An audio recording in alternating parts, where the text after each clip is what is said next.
6년 만에 공식 석상의 모습을 드러낸 래퍼 마이크로닷이 고개를 숙였습니다.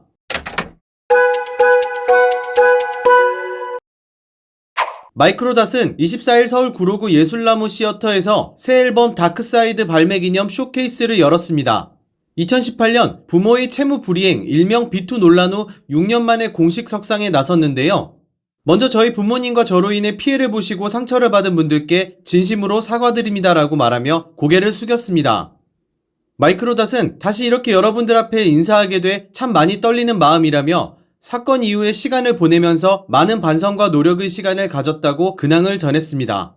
그는 피해자 한 분 한 분을 먼저 만나서 그분들께 사과드리는 것이 먼저였다며 그러다 보니 6년이라는 시간이 지났다고 전했는데요. 이어 비투 논란 당시 자신의 행동에 대해 참 많이 후회하고 있다, 많이 반성하고 있다며 어리숙했다, 죄송하다고 사과했습니다.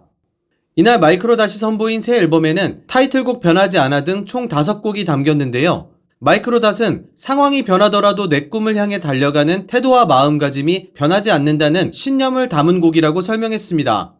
지난 2018년 마이크로닷의 부친 신모 씨는 1990년부터 1998년까지 충북 제천에서 젖소 농장을 하면서 축협에서 지인들을 연대 보증인으로 세워 수억 원을 빌리는 등 14명에게 약 4억 원을 빌린 뒤 갚지 않고 1998년 5월 뉴질랜드로 달아나 종적을 감췄다는 폭로가 나왔는데요. 당시 보도에 따르면 피해자들은 신씨 부부가 야반도주할 계획을 미리 세우고 해외로 나가기 위해 영어 공부까지 했다고 주장해 범행을 사전에 계획한 것이 아니냐는 의혹도 일었습니다.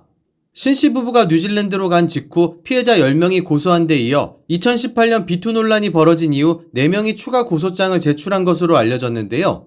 인터폴 적색 수배에도 귀국을 거부하고 뉴질랜드에 머물던 신씨 부부는 국내 변호인을 통해 고소인 14명 중 8명과 합의하고 2019년 4월 8일 자진 귀국해 경찰에 체포됐습니다. 청주지방법원 제천지원은 2019년 10월 1심에서 마이크로닷 부친 신씨에게 징역 3년을, 마이크로닷 모친 김씨에게 징역 1년을 각각 선고했습니다. 이에 대해 신씨 부부와 검찰 모두 1심 판결에 불복해 항소했는데요. 항소심 재판부는 선고에서 피고인들이 피해자 상당수와 합의했지만 20년이 지난 상황에 원금에 가까운 금액만 지급했다라며 피해 금액이 3억 9천만 원에 이르는데 1998년 범행 당시 화폐 가치를 고려하면 피해는 더 심각하다라고 강조했습니다.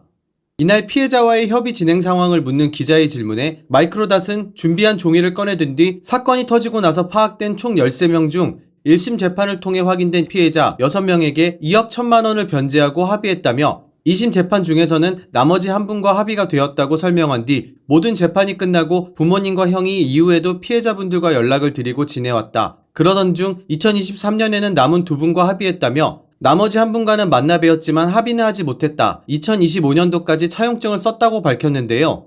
그분께 다시 돈을 드려야 해서 현재 상황에서는 일을 할 수밖에 없다. 현재도 고깃집에서 알바하고 있다며 피해 변제를 위해 계속해서 노력할 것이라고 말했습니다.